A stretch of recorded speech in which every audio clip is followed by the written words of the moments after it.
ಪಟ್ಟಂತೆ ಮಹತ್ವದ ಅಪ್ಡೇಟ್ ಈಗ ರಿಪಬ್ಲಿಕ್ ಕನ್ನಡಕ್ಕೆ ಲಭ್ಯವಾಗಿದೆ. ಇದು ದದ್ದಲ್ಗೆ ಸಂಬಂಧಪಟ್ಟಂತ ಎಕ್ಸ್ಕ್ಲೂಸಿವ್ ರಿಪೋರ್ಟ್. ದದ್ದಲ್ಗೆ ಹಣ ಸಂದಾಯ ಆಗಿದ್ದೆ ಆದರೆ ದದ್ದಲ್ ಅವರು ಚೆಕ್ ಕೊಟ್ಟಿದ್ದಾದ್ರು ಯಾಕೆ ಅನ್ನುವ ಪ್ರಶ್ನೆಗಳು ಉದ್ಭವ ಆಗ್ತಾ ಇದೆ. ದದ್ದಲ್ ಶಾಸಕ ಈ ಪ್ರಕರಣದಲ್ಲಿ ನಂದೇನು ತಪ್ಪೇ ಇಲ್ಲ ಅನ್ನೋ ರೀತಿಯಲ್ಲಿ ವರ್ತಿಸ್ತಾ ಇದ್ದಾರೆ. ಆದರೆ ಗೃಹ ಪ್ರವೇಶದ ದಿನವೇ ಇಡಿ ಅಧಿಕಾರಿಗಳು ಶಾಸಕ ದದ್ದಲ್ಗೆ ಬಿಗ್ ಶಾಕ್ ಅನ್ನ ಕೊಟ್ಟಿದ್ರು. ಬಗೆದಷ್ಟು ಕೂಡ ಬಯಲಾಗ್ತಾ ಇದೆ ದದ್ದಲ್ ಹಣದ ರಹಸ್ಯ. 4 ಕೋಟಿ ಹಣದ ರಹಸ್ಯವನ್ನ ಭೇದಿಸಿರುವಂತಹ ಇಡಿ ಅಧಿಕಾರಿಗಳು ನೋಡಿ. ಕಾರ್ತಿಕ್ ಅನ್ನುವ ವ್ಯಕ್ತಿ ಏನಿದ್ದಾನೆ, ಕಾರ್ತಿಕ್ ಮೂಲಕ ದದ್ದಲ್ ಹಣದ ವ್ಯವಹಾರವನ್ನ ನಡೆಸಿರೋದು ಇಡಿ ಅಧಿಕಾರಿಗಳ ತನಿಖೆಯ ಸಂದರ್ಭದಲ್ಲಿ ಗೊತ್ತಾಗಿದೆ. ಲಕ್ಷ್ಮೀದೇವಿ ಅನ್ನುವ ಮಹಿಳೆಯಿಂದ ಜಮೀನನ್ನ ಖರೀದಿ ಮಾಡಿದ್ದಾರೆ ಅಸ್ಕಿಹಾಳ ಗ್ರಾಮದಲ್ಲಿ. ಜಮೀನು ಖರೀದಿ ಮಾಡಿದಂಥ ದದ್ದಲ್ ಆಪ್ತ ಕಾರ್ತಿಕ್ ಆಂಜನೇಯ ಅನ್ನೋರ ಹೆಸರಲ್ಲಿ ಜಮೀನನ್ನ ರಿಜಿಸ್ಟರ್ ಮಾಡಿಕೊಳ್ಳಲಾಗಿತ್ತು. ನೋಡಿ ಬೇನಾಮಿ ಯಾವ ರೀತಿಯಾಗಿ ಸೃಷ್ಟಿ ಮಾಡ್ತಾರೆ ಅಂತೇಳಿ.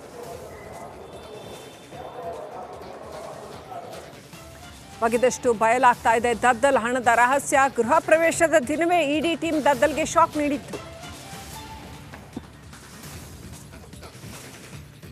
ರಾಯಚೂರಲ್ಲಿ ಮಹತ್ವದ ದಾಖಲೆಗಳನ್ನು ಸಂಗ್ರಹ ಮಾಡಲಾಗಿದೆ.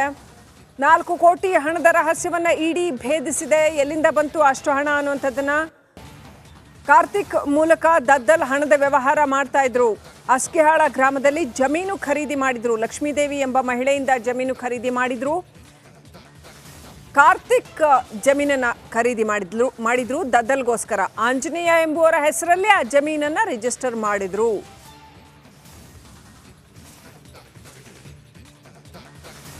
ಅಪ್ಡೇಟ್ ಪಡ್ಕೊಳ್ಳೋಣ. ಪ್ರತಿನಿಧಿ ಓಂ ಪ್ರಕಾಶ್ ಕನೆಕ್ಟ್ ಆಗಿದ್ದಾರೆ. ಓಂ ಪ್ರಕಾಶ್, ರಾಯಚೂರಲ್ಲಿ ದದ್ದಲ್ ಜಮೀನು ಖರೀದಿ ಮಾಡಿದ್ರು ಅಕ್ರಮ ಹಣದಿಂದ ಅನ್ನುವಂಥದ್ದು. ಈ ಮೂಡಾದಿಂದ ಬಂದಂತಹ ಈ ವಾಲ್ಮೀಕಿ ಅಭಿವೃದ್ಧಿ ನಿಗಮ ಅಕ್ರಮ ಹಣದ ವ್ಯವಹಾರ ಏನಿದೆ, ಇದರ ಹಣದಿಂದ ದದ್ದಲ್ ಜಮೀನು ಖರೀದಿ ಮಾಡಿದ್ರ ಅನ್ನೋದೀಗ ಇರ್ತಕ್ಕಂಥ ಪ್ರಶ್ನೆ. ಇಡಿ ಈ ಕುರಿತಾಗಿ ತನಿಖೆ ಮಾಡ್ತಾ ಇದೆ ಅಂತ. ಅಲ್ಲಿ ಗ್ರೌಂಡ್ ಅಲ್ಲಿ ಏನಿದೆ, ನಿಮಗೇನು ಡೀಟೇಲ್ಸ್ ಸಿಗ್ತಾ ಇದೆ?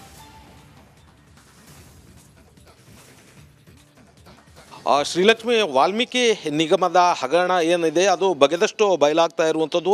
ವಾಲ್ಮೀಕಿ ಹಗರಣದಲ್ಲಿ ಏನು ಬಸವನಗೌಡ ದದ್ದಲ್ಗೆ ಸಂಬಂಧಪಟ್ಟಂತೆ ಈಗಾಗಲೇ ಇಡಿ ಅಧಿಕಾರಿಗಳು ಸಾಕಷ್ಟು ಮಾಹಿತಿಯನ್ನು ಕಲೆ ಹಾಕ್ತಾ ಇರುವಂಥದ್ದು, ಜೊತೆಗೆ ಅಲ್ಲಿ ವಿಚಾರಣೆ ನಡೆಸ್ತಾ ಇರುವಂಥದ್ದು. ವಿಚಾರಣೆ ಸಂದರ್ಭದಲ್ಲಿ ಇಡಿ ಅಧಿಕಾರಿಗಳಿಗೆ ಸಾಕಷ್ಟು ಮಹತ್ವದ ದಾಖಲೆಗಳು ಕೂಡ ಏನು ಸಿಕ್ಕಿರುವಂಥದ್ದು. ಅದರಲ್ಲಿ ಬಹಳ ಪ್ರಮುಖವಾಗಿ ಅಂದರೆ ಈ ವಾಲ್ಮೀಕಿ ನಿಗಮದಲ್ಲಿ ನಡೆದಂಥ ಹಣದ 4 ಕೋಟಿ ಹಣದ ರಹಸ್ಯವನ್ನು ಇದೀಗ ಇಡಿ ಅಧಿಕಾರಿಗಳು ಭೇದಿಸಿರುವಂಥದ್ದು. ಅಕ್ರಮದ ಹಣದ ಮೂಲಕ ಏನು ಆ ಬಸವನಗೌಡ ದದ್ದಲ್ ಅವರು ಆ ಜಮೀನನ್ನು ಖರೀದಿ ಮಾಡಿದ್ರು ಅನ್ನುವಂಥದ್ದು ಕೂಡ ಪತ್ತೆ ಆಗಿರುವಂಥದ್ದು. ಅಂದರೆ 4 ಕೋಟಿ ಹಣದಲ್ಲಿ ಕಾರ್ತಿಕ್ ಅಂದರೆ ಅವರ ಅಳಿಯ ದದ್ದಲ್ ಅವರ ಅಳಿಯ ಏನಿದ್ದಾರೆ ಕಾರ್ತಿಕ್ ಅವರ ಮುಖಾಂತರ ಏನು ಲಕ್ಷ್ಮೀದೇವಿ ಅನ್ನುವಂಥ ಮಹಿಳೆ ರಾಯಚೂರು ಜಿಲ್ಲೆಯ ಅಸ್ಕಿಹಾಳ್ ಗ್ರಾಮದಲ್ಲಿರುವಂಥ ಜಮೀನನ್ನು ಖರೀದಿ ಮಾಡಿರುವಂಥದ್ದು. ಖರೀದಿ ಸಂದರ್ಭದಲ್ಲಿ ಒಟ್ಟು ಏನು 25 ಲಕ್ಷ ರೂಪಾಯಿ ಅಂತೆ, ಒಟ್ಟು 75 ಲಕ್ಷ ರೂಪಾಯಿಯ 3 ಚೆಕ್ಕನ್ನು ಕೊಟ್ಟು ಆ ಭೂಮಿಯನ್ನು ಖರೀದಿ ಮಾಡಿರುವಂಥದ್ದು. ಇನ್ನು ಉಳಿದಂಥ ಹಣವನ್ನು ನಗದು ರೂಪದಲ್ಲಿ ಕೂಡ ಲಕ್ಷ್ಮೀದೇವಿ ಅನ್ನುವಂಥ ಮಹಿಳೆಗೆ ಕೊಟ್ಟಿರುವಂಥದ್ದು ಕೂಡ ಏನು ಬಯಲಾಗಿರುವಂಥದ್ದು. ಆದರೆ ಲಕ್ಷ್ಮೀದೇವಿ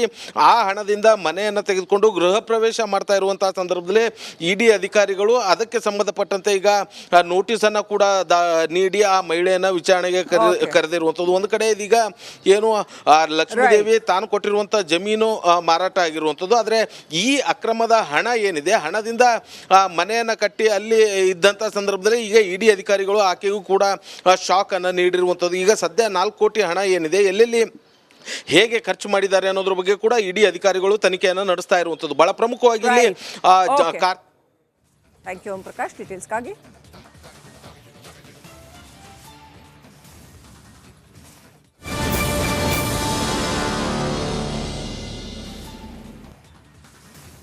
ವಾಲ್ಮೀಕಿ ನಿಗಮ ಮಂಡಳಿಯಲ್ಲಿ ಆಗಿರುವಂಥ ಬ್ರಹ್ಮಾಂಡ ಭ್ರಷ್ಟಾಚಾರದ ವಿಚಾರಕ್ಕೆ ಸಂಬಂಧಪಟ್ಟಂತೆ ಒಂದು ಕಡೆ ಇಡಿ ತನಿಖೆಯನ್ನು ಚುರುಕುಗೊಳಿಸಿದರೆ, ಮತ್ತೊಂದು ಕಡೆ SIT ಕೂಡ ತನಿಖೆಯನ್ನು ಮುಂದುವರಿಸಿದೆ. ಈಗ ಈ ವಿಚಾರ ಕಾಂಗ್ರೆಸ್ಗೆ ಕಂಟಕ ಆಗೋದ್ರಲ್ಲಿ ಯಾವುದೇ ಅನುಮಾನವಿಲ್ಲ. ಇಡಿ ಅಧಿಕಾರಿಗಳು ಶಾಸಕ ನಾಗೇಂದ್ರ ಅವರನ್ನ ಅರೆಸ್ಟ್ ಮಾಡಿದ ಬೆನ್ನಲ್ಲೇ ಶಾಸಕ ದದ್ದಲ್ಗೂ ಕೂಡ ಈಗ ಸಂಕಷ್ಟ ಎದುರಾಗಿದೆ. ಯಾವುದೇ ಕ್ಷಣದಲ್ಲೂ ಬೇಕಾದರೂ ಇಡಿ ಅಧಿಕಾರಿಗಳು ದದ್ದಲ್ ಅವರನ್ನ ವಿಚಾರಣೆಗೆ ಕರೆದುಕೊಂಡು ಬರುವಂಥ ಸಾಧ್ಯತೆ ಇದೆ. ಮತ್ತೊಂದು ಕಡೆ SIT ಅಧಿಕಾರಿಗಳು ನಿನ್ನೆ ಇಡೀ ದಿನ ದದ್ದಲ್ ಅವರ ವಿಚಾರಣೆ ನಡೆಸಿ ನಂತರ ಬಿಟ್ಟುಕೊಟ್ಟು ಕಳಿಸಿದ್ರು. ಸೋಮವಾರ ಮತ್ತೊಮ್ಮೆ ವಿಚಾರಣೆಗೆ ಹಾಜರಾಗಬೇಕು ಅಂತೇಳಿ ನೋಟಿಸನ್ನು ಕೂಡ ಸರ್ವ್ ಮಾಡಿದರು. ಇದೆಲ್ಲದ ನಡುವೆ ಇಡಿ ಅಧಿಕಾರಿಗಳು ಮಹತ್ವದ ಸಾಕ್ಷಿಗಳನ್ನು ಇಟ್ಟುಕೊಂಡು ಆ ಸಾಕ್ಷಿಗಳನ್ನು ಮುಂದಿಟ್ಟುಕೊಂಡು ನಾಗೇಂದ್ರ ಅವರ ಪ್ರಶ್ನೆಯನ್ನು ಕೂಡ ಮಾಡ್ತಾ ಇದ್ದಾರೆ. ಹಾಗಾಗಿ ಮುಂದಿನ 6 ದಿನ ಕಸ್ಟಡಿಗೆ ಪಡೆದುಕೊಂಡಿದ್ದಾರೆ. ನ್ಯಾಯಾಧೀಶರು ಕೂಡ ಇವತ್ತು 6 ದಿನಗಳ ಕಾಲ ಶಾಸಕ ನಾಗೇಂದ್ರ ಅವರನ್ನು ಕಸ್ಟಡಿಗೆ ಕೊಟ್ಟಿದ್ದಾರೆ. ಮಾಜಿ ಸಚಿವರನ್ನ ಕಸ್ಟಡಿಯಲ್ಲಿ ಇಟ್ಟುಕೊಂಡು ಇಡಿ ಅಧಿಕಾರಿಗಳು ಡ್ರಿಲ್ ಮೇಲೆ ಡ್ರಿಲ್ ಅನ್ನು ನಡೆಸ್ತಾ ಇದ್ದಾರೆ. ಇನ್ನು ವಾಲ್ಮೀಕಿ ನಿಗಮದಲ್ಲಿ ಆದಂಥ ಬ್ರಹ್ಮಾಂಡ ಭ್ರಷ್ಟಾಚಾರದ ವಿಚಾರಕ್ಕೆ ಸಂಬಂಧಪಟ್ಟಂತೆ ಇಡಿ ಅಧಿಕಾರಿಗಳು ನಾಗೇಂದ್ರ ಅವರನ್ನ ಅರೆಸ್ಟ್ ಮಾಡಿ ಇವತ್ತು ನ್ಯಾಯಾಧೀಶರ ಮುಂದೆ ಬೆಳ್ಳಂಬೆಳಗ್ಗೆ ನ್ಯಾಯಾಧೀಶರ ಮುಂದೆ ಹಾಜರುಪಡಿಸಿದ್ರು. ಆ ಸಂದರ್ಭದಲ್ಲಿ ರಿಮ್ಯಾಂಡ್ ಅರ್ಜಿಯನ್ನು ಕೂಡ ಸಲ್ಲಿಕೆ ಮಾಡಿದ್ರು. ಯಾವ ಕಾರಣಕ್ಕೋಸ್ಕರ ಕಸ್ಟಡಿಗೆ ಪಡೆದುಕೊಳ್ತಾ ಇದ್ದೀವಿ, ಕಸ್ಟಡಿಗೆ ಕೊಡಿ ಅಂತೇಳಿ ಅವರು ರಿಮ್ಯಾಂಡ್ ಅರ್ಜಿಯಲ್ಲಿ ಉಲ್ಲೇಖ ಮಾಡಿದ್ರು. ಅದರಲ್ಲಿ ಪ್ರಮುಖವಾಗಿ ಯೂನಿಯನ್ ಬ್ಯಾಂಕ್ನ 6 ಅಧಿಕಾರಿಗಳು ಎಸ್ಕೇಪ್ ಆಗಿದ್ದಾರೆ. ಜೊತೆಗೆ ಒಂದಷ್ಟು ಕೋರ್ಟ್ಗೆ ಸಲ್ಲಿಸಿದಂಥ ಇಡಿ ಅಧಿಕಾರಿ ಏನು ರಿಮ್ಯಾಂಡ್ ಅರ್ಜಿಯಲ್ಲಿ ಏನಿದೆ ಅಂತಂದರೆ ನಾಗೇಂದ್ರ ಅವರ ಸೂಚನೆ ಪ್ರಕಾರವೇ ಹಣ ವರ್ಗಾವಣೆ ಆಗಿದೆ. ಜೊತೆಗೆ ನಿಗಮದಿಂದ ಹಣ ಹೇಗೆಲ್ಲ ವರ್ಗಾವಣೆ ಆಗಿದೆ ಅನ್ನೋದ್ರ ಬಗ್ಗೆ ಮಾಹಿತಿಯನ್ನು ಕಲೆ ಹಾಕಬೇಕು. ನಾಗೇಂದ್ರ ಅವರ ವಿಚಾರಣೆ ಬಹಳ ಮಹತ್ವ ಪಡೆದುಕೊಂಡಿದೆ. ತನಿಖೆ ಭಾಗವಾಗಿ ಮಹಾಜರು ಪ್ರಕ್ರಿಯೆ ನಡೆಸಬೇಕಿದೆ. ದಾಖಲೆ ಸಾಕ್ಷಿಗಳನ್ನು ಮುಂದಿಟ್ಟುಕೊಂಡು ಅವರನ್ನು ಪ್ರಶ್ನೆ ಮಾಡಬೇಕು. ಹಾಗಾಗಿ ತಮಗೆ ವಶಕ್ಕೆ ಕೊಡಬೇಕು ಅಂತ ಹೇಳಿ ಇಡಿ ಅಧಿಕಾರಿಗಳು ರಿಮ್ಯಾಂಡ್ ಅರ್ಜಿಯಲ್ಲಿ ಸಲ್ಲಿಸಿದ್ದಾರೆ.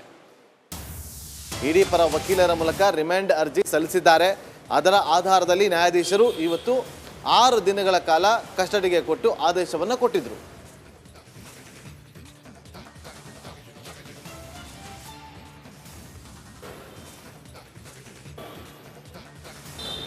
ಮತ್ತಷ್ಟು ಮಾಹಿತಿಯನ್ನು ಕೊಡೋದಕ್ಕೆ ನಮ್ಮ senior crime reporter Sunil Dharmasthala ಲೈವ್ನಲ್ಲಿ ಜಾಯ್ನ್ ಆಗಿದ್ದಾರೆ. ಸುನಿಲ್, ಈಗ ರಿಮ್ಯಾಂಡ್ ಅರ್ಜಿಯಲ್ಲಿ ಒಂದಷ್ಟು ವಿಚಾರಗಳನ್ನು ತಿಳಿಸಿದ್ದಾರೆ.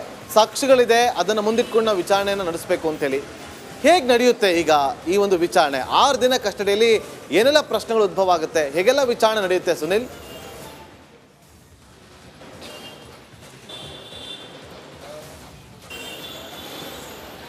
ಎಸ್ ನಾಗೇಂದ್ರ, ಇದರಲ್ಲಿ ಪ್ರಮುಖ ವಿಚಾರ ಅಂತ ಹೇಳಿದರೆ ಇಡೀ ಅವ್ಯವಹಾರ ಏನು ನಡೆದಿದೆ ಇದಕ್ಕೆ ಮೂಲ ಕಾರಣ ಮಾಜಿ ಸಚಿವ ನಾಗೇಂದ್ರ ಅವರು ಇದ್ದಾರಾ ಇಲ್ವಾ ಅನ್ನುವಂಥದ್ದು ಈಗ ಪ್ರಶ್ನೆ. ಯಾಕೆಂದರೆ ಶಾಂಗ್ರಿಲಾ ಹೋಟೆಲ್ನಲ್ಲಿ ನಡೆದಂತಹ ಮೀಟಿಂಗ್, ಆ ಒಂದು ಮೀಟಿಂಗ್ನಲ್ಲಿ ಈ ಎಲ್ಲ ವಿಚಾರಗಳು ಕೂಡ ಪ್ರಸ್ತಾಪ ಆಗಿತ್ತು ಅನ್ನುವಂಥದ್ದನ್ನು ಈಗಾಗಲೇ ವಿಚಾರಣೆ ಸಂದರ್ಭದಲ್ಲಿ ಉಳಿದ ಆರೋಪಿಗಳು ಹೇಳಿದ್ದಾರೆ. ಹಾಗಾಗಿ ಇಡೀ ಪ್ರಕರಣಕ್ಕೆ ನಾಗೇಂದ್ರ ಕಾರಣ ಆಗಿದ್ದಾರಾ ಅನ್ನುವಂಥದ್ದು ಒಂದು ಪ್ರಶ್ನೆ. ಒಂದು ಕಡೆಯಲ್ಲಿ ತನಿಖೆ ವೇಳೆ ಅಂದರೆ ಇಡಿ ಅಧಿಕಾರಿಗಳ ವಿಚಾರಣೆ ವೇಳೆ ನಾಗೇಂದ್ರ ನನಗೇನೂ ಗೊತ್ತಿಲ್ಲ, ನನಗೂ ಈ ಪ್ರಕರಣಕ್ಕೂ ಯಾವುದೇ ರೀತಿಯ ಸಂಬಂಧ ಇಲ್ಲ ಅನ್ನುವಂಥದ್ದು ಹೇಳ್ತಿದ್ದಾರೆ. ಆದರೆ ಇಡಿ ಅಧಿಕಾರಿಗಳು ಒಂದಷ್ಟು ಸಾಕ್ಷಿಗಳನ್ನು ಕಲೆ ಹಾಕಿದ್ದಾರೆ. ಆ ಸಾಕ್ಷಿಗಳನ್ನು ಮುಂದಿಟ್ಟುಕೊಂಡು ಪ್ರಶ್ನೆ ಮಾಡುವಂಥ ಒಂದು ಅಗತ್ಯ ಇದೆ ಅನ್ನುವಂಥದ್ದು ರಿಮ್ಯಾಂಡ್ ಕಾಪಿಯಲ್ಲಿ ಮೆನ್ಷನ್ ಮಾಡಿದ್ದಾರೆ. ಅದೇ ರೀತಿಯಾಗಿ ಇದೇ ಒಂದು ಪ್ರಕರಣಕ್ಕೆ ಸಂಬಂಧಪಟ್ಟಂತೆ ಹಲವಾರು ಕಡೆಗಳಿಗೆ ಆರೋಪಿ ನಾಗೇಂದ್ರ ಅವ್ರನ್ನ ಕರ್ಕೊಂಡು ಹೋಗಿ ಸ್ಥಳ ಮಾಜರು ಮಾಡುವಂಥ ಒಂದು ಅಗತ್ಯ ಕೂಡ ಇದೆ. ಈ ಕಾರಣಗಳನ್ನು ಕೂಡ ರಿಮ್ಯಾಂಡ್ ಕಾಪಿಯಲ್ಲಿ ಇಡಿ ಅಧಿಕಾರಿಗಳು ಉಲ್ಲೇಖ ಮಾಡಿದ್ದಾರೆ. ಎಲ್ಲದಕ್ಕಿಂತ ಹೆಚ್ಚಾಗಿ ಹವಾಲಾ ವ್ಯವಹಾರ ನಡೆದಿರುವಂಥದ್ದಕ್ಕೆ ಸಂಬಂಧಪಟ್ಟಂತೆ ಎಷ್ಟರ ಮಟ್ಟಿಗೆ ಮಾಜಿ ಸಚಿವ ನಾಗೇಂದ್ರ ಅವರ ಪಾತ್ರ ಇದೆ ಅನ್ನುವಂಥದ್ದು ಒಂದು ಪ್ರಶ್ನೆ.